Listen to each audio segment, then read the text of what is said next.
이슈 플러스입니다. 한 주를 마무리하는 금요일입니다. 어떤 이슈들을 정리하고 가야 되는 것인지 점검해 보도록 하겠습니다. 자, 오늘 첫 번째 이야기는 역시 시장 이슈가 될 것 같습니다. 대외적인 일정들이 굉장히 많았고 또 앞으로도 많을 예정인데요.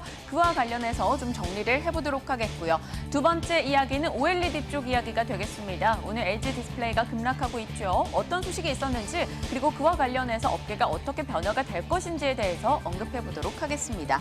자, 세 번째는 하나테크인의 성장성입니다. 하나그룹이 방산그룹으로 거듭나려는 움직임 여러 포착이 되고 있는데요. 관련한 이야기 나누면서 전략까지 다뤄볼 거고요. 그 밖에 제일약품과 그리고 형제 엘리트 등 종목에 대한 소식까지 나눠보도록 하겠습니다.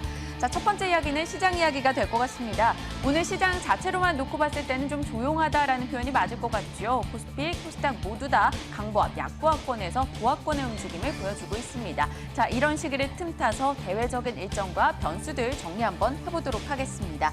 자, 일단 오늘 발표되는 여러 가지 지표 중에 우리가 가장 주목했었던 건 중국의 GDP 성장률이 아닐까 싶습니다. 일단 중국의 1분기 GDP는 6.7%로 확정이 됐습니다. 시장이 예상했던 수준 딱 6.7%였죠. 이를 두고 시장에서는 중국 경제에 대해서 낙관론과 부정론 등이 등장을 하면서 여러 가지 의견들이 엇갈리고 있습니다. 일단 중국의 경제가 2분기부터는 더 나아질 것이다라고 보는 시각들을 한번 확인해 보면요. 중국의 경제를 이끌어가고 있는 3대 지표입니다. 수출이나 투자 그리고 소비 부분의 지표들이 최근에 빠르게 개선되고 있기 때문에 2분기부터는 바닥을 다지고 빠르게 중국 경제가 회복을 될 것이다라고 이야기하고 있습니다. 오늘 GDP와 함께 나왔던 고정자산 투자나 산업생산 등 역시 지표가 예상을 상회하는 모습이 나타났던 거죠. 하지만 반대의 목소리도 있습니다. 일단 중국 경제에 대해서 좀 부정하는 측에서는 여전히 시중은행의 부실채권 비율이 굉장히 높다. 결국 금융권 리스크를 여전히 안고 있다라는 판단을 내리고 있고요. 부동산 거품론과 또 제조업이 계속 주춤하고 있다라는 점 중국 경제는 부담이 될 것이다라고 이야기하고 있습니다. 중국 경제 자체에 대한 시각 정리 한번 필요할 것 같고요. 두 번째 소식은 일본입니다. 어제 저녁에 있었죠. 일본에서 규슈 6.5의 강진 소식이 전해진 바가 있었습니다. 사망자 그리고 부상자도 속출했기 때문에 굉장히 안타까운 소식인데요. 시장에서는 어느덧 그와 관련해서 어떤 수혜주가 있을까 이런 움직임 나타나고 있더라고요.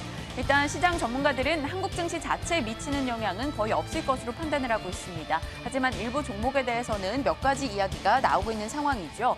최근에 일본은 엔고가 지속되고 있었습니다. 여기에 지진까지 겹쳤기 때문에 이 중국 관광객들이 일본으로 가지 않고 한국으로 들어올 것이다. 결국 한국의 면세점주가 수혜를 볼 수 있다라는 분석이 나오고 있습니다. 이 때문에 오늘장 호텔신라나 하나갤러리아 타임월드가 강세 흐름을 기록하고 있죠.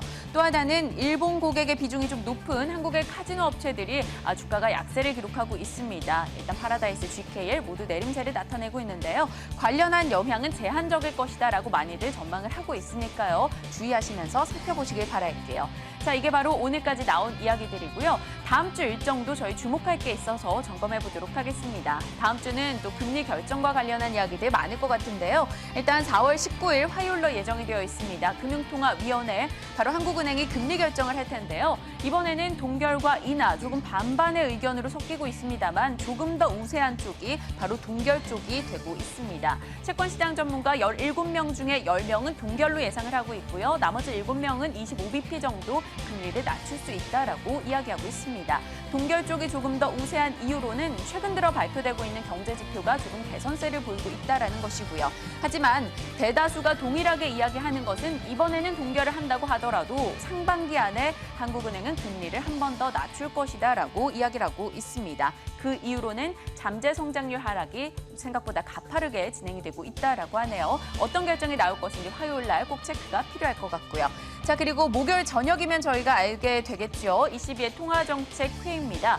22 통화정책회의 3월의 결정 기억나십니까? 대대적인 부양책을 내놨습니다. 예금금리나 기준금리 모두 다 낮췄었고요. 양적 완화 규모와 기간까지 확대를 했었죠. 하지만 시장에서는 22가 그렇게 했음에도 불구하고 물가 상승이라던가 뭔가 기대 효과는 전혀 없었다라고 분석이 나오고 있습니다. 이 때문에 마리오 드라기 총재나 부총재 측에서는 22 인사들 측에서는 앞으로도 모든 수단을 동원해서 경기 부양에 나설 것이다라고 이야기를 했습니다. 이 때문에 추가 금리 인하가 있지 않을까라고 시장은 예상을 하고 있죠. 관련해서 어떤 이야기가 나오는지 목요일에 꼭 점검이 필요할 것 같습니다. 자, 이러한 일정들에 따라 시장에 미치는 영향 잠시 후 전문가 모시고 이야기 나눠보도록 하겠습니다.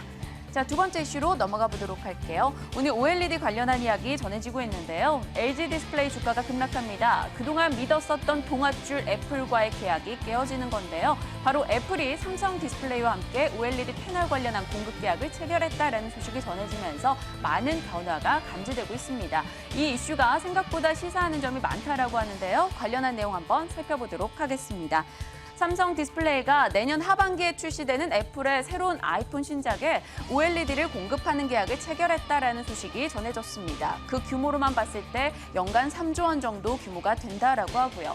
삼성과 애플 같은 경우는 2009년도쯤에 특허 소송 등이 맞물리면서 결별을 했었습니다. 그 이후에 다시금 첫 만남이 이뤄지게 된 건데요. 이번 계약 체결에도 여러 가지 우여곡절 있었다라고 합니다.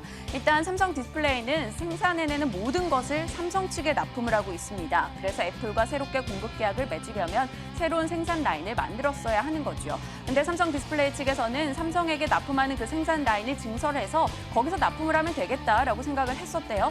그런데 애플 측에서 우리의 기밀이 빠져나갈 수 있기 때문에 기밀 유지를 위해서 우리만의 독자적인 생산 체제를 만들어달라라고 요구를 했습니다. 물론 삼성 측에서는 난색을 표했었지만 결과적으로는 일단 합의를 하게 된 거죠. 이제 삼성은 애플을 위해서 독립적인 생산 라인을 만들고 이제 생산에 들어갈 것이다라고 이야기를 했습니다. 그리고 삼성 디스플레이 측에서도 애플에게 한 가지 요구사항을 했어요. 우리도 최소 물량을 보전해달라. 어느 정도 물량에 대해서는 너희가 보증을 해달라라고 이야기를 했고 서로 합의점이 맞아 공급 계약을 체결하게 됐습니다. 자, 이번 이슈가 어떤 시사점을 가지고 있는지 각각의 시각에서 한번 살펴보도록 하죠. 일단 시장에서의 시사점이 되겠습니다. 이번 계약으로 인해서 스마트폰에 들어가는 중소형 패널 부분 LCD에서 OLED로 빠르게 교체될 것이다. 시장은 예상을 하고 있습니다. 실질적으로 지지난해부터죠. 2014년도부터 해서 스마트폰에 들어가는 LCD 패널 부분이 굉장히 빠르게 비중이 줄고 있습니다. 70% 넘어갔다가 60%대까지 내려오고 있는 상황이고요. 반대로 OLED로 교체가 되고 있기 때문에 OLED 패널 비중이 27%에서 30%대로 올라가는 모습 확인이 되고 있습니다. 업계에서는 시간이 갈수록 이 LCD와 OLED의 격차가 점점 좁혀질 것으로 예상을 하고 있는데요.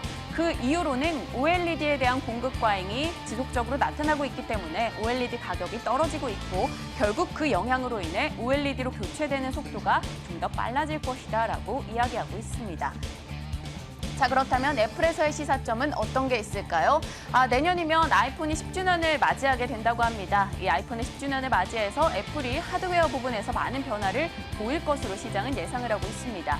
그동안 애플 같은 경우는 소프트웨어 부분에서 굉장히 많은 변화를 추구해 왔었지만 외형 부분에서는 그냥 좀 더 얇아진 정도 수준으로 시장은 해석을 하고 있죠. 하지만 이번 OLED 탑재로 굉장히 큰 변화가 있을 것이다라고 분석을 하고 있습니다. 위로 아래로 양옆으로 테두리가 없어지고 OLED가 탑재되면서 조금 더 휘는 디스플레이가 등장할 것으로 시장은 분석하고 있죠. 그 때문에 이번에 OLED를 채택하게 된 것이다라고 이야기하고 있습니다. 내년에 나올 아이폰 한 번 좀 기대해봐도 될 것 같고요.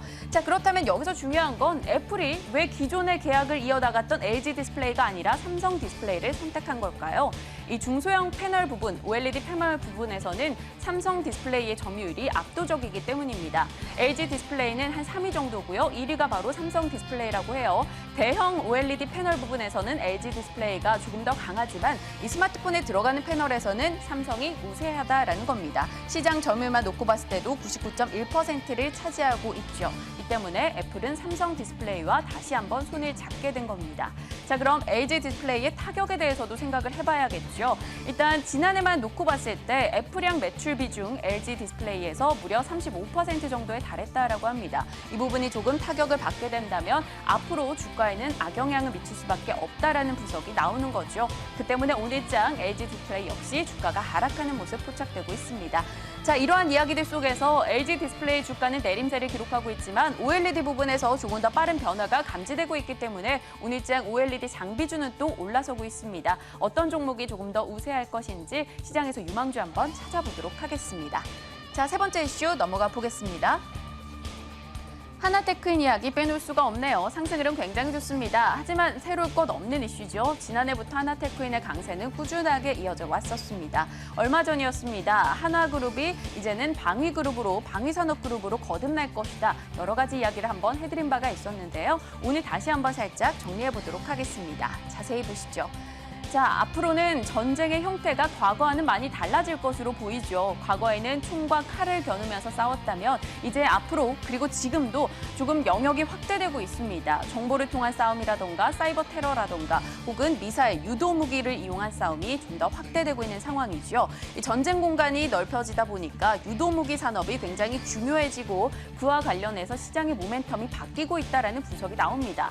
총과 칼로 싸울 때보다 당연히 미사일 쓰고 유도 무기 쓰고 이러다 보면 돈이 더 많이 들어가겠죠. 그 때문에 국방부에서는 방위 개선비를 2020년까지 77조 원을 집행하겠다라고 밝혔습니다. 이는 지금 수준보다 한 10% 이상 더 늘어나는 거고요. 그 밖에 연구 개발비라던가 항공전력 확보 등에 더욱더 많은 비용을 투자하겠다라고 밝혔습니다. 당연히 이 산업이, 이 유도무기 산업이 조금 더 성장성을 가져가는 이슈가 되는 거겠죠. 여기에 굉장히 빠르게 대응하고 있는 게 바로 하나그룹입니다. 하나테크인의 주가를 보시면 작년부터 꾸준하게 오름세를 기록하는 모습이 있었고요. 한화의 빠른 대응들 한번 살펴보죠. 일단은 캐스라는 업체를 인수했고 그다음에 하나테크인을 가져왔습니다. 엔진이나 자주포 부분을 담당하고 있죠. 그리고 하나탈레스를 들고 오면서 레이더나 지휘 시스템 부분에서도 영역을 확대해 나갔습니다. 그리고 얼마 전에 있었던 소식입니다. 두산의 방산업체인 두산 DST 인수 소식이 전해지면서 유도무기 체계나 그리고 장갑차 부분에서도 강점을 확보했습니다. 이 유도무기 부분에서 두산 DST는 거의 독점적인 지위를 가지고 있었더라고요. 이러한 것들이 맞물리면서 하나그룹 내에서 방위산업 관련한 매출은 꾸준하게 급증할 것으로 시장은 예상하고 있습니다. 자, 나이스 신용평가에서 내놓은 전망인데요. 분명 두산 DST를 인수하는 것은 자금 부담 한 7천억 원 정도 자금이 있으니까 그 자금 부담이 분명 있을 수밖에 없다. 하지만 사업에 대한 시너지는 충분히 기대할 수 있다라고 평가를 내렸습니다. 국내 시각이고요. 또 외부적인 시각을 봤을 때 HSBC 시각입니다. 방산 기업으로 그룹의 이미지가 빠르게 이동하고 있고 그 속도는 점차 빨라지고 있다라고 분석을 내놨습니다. 결국 투자 의견은 매수로 올려잡는 모습 포착이 됐는데요. 이 때문에 하나테크인 등의 움직임 굉장히 좋게 진행이 되고 있습니다. 방위산업으로의 도약 어떻게 이뤄질 것인지 그리고 그 안에서 종목에 대한 기대는 어느 정도 가져갈 수 있을 것인지 잠시 후에 이야기 나눠보겠습니다. 자, 네 번째 이슈로 넘어가 보도록 할게요. 제일약품 이야기가 전해지고 있네요. 4월 내내 상승세를 보이고 있습니다. 연초에 한 90% 올랐다가 투자 경고 종목으로 지정을 받았었고 잠시 좀 조정을 받았었죠. 하지만 그럼에도 불구하고 다시금 올라오고 있습니다. 결국 연초 대비 70% 이상의 상승을 기록하고 있는데요. 하지만 올라서는 이유가 뚜렷하지 않다라고 해요. 증권가에서도 분석이 그리 많지 않습니다. 개인 투자자 여러분들은 조금 더 조심하는 것도 필요할 것 같네요. 자, 5번 이슈입니다. 다섯 번째 이슈는 형제 엘리트가 되겠는데요. 4월 들어서 단 하루도 내린 적이 없습니다. 연일 상승 흐름을 기록했고 4월 1일 대비해서 주가는 4배 정도 올라섰습니다. 중국의 패션 업체와 손을 잡고 중국 교복 시장에 진출했다라는 호재가 작용을 하고 있는데요. 계열사 종목까지 주가 끌어올리는 형제 엘리트. 어떻게 해석을 해야 되는 것인지 이야기 나눠보도록 하겠습니다. 5가지 이슈 살펴봤네요. 일단은 전략은 마켓 인사이드로 넘어갑니다.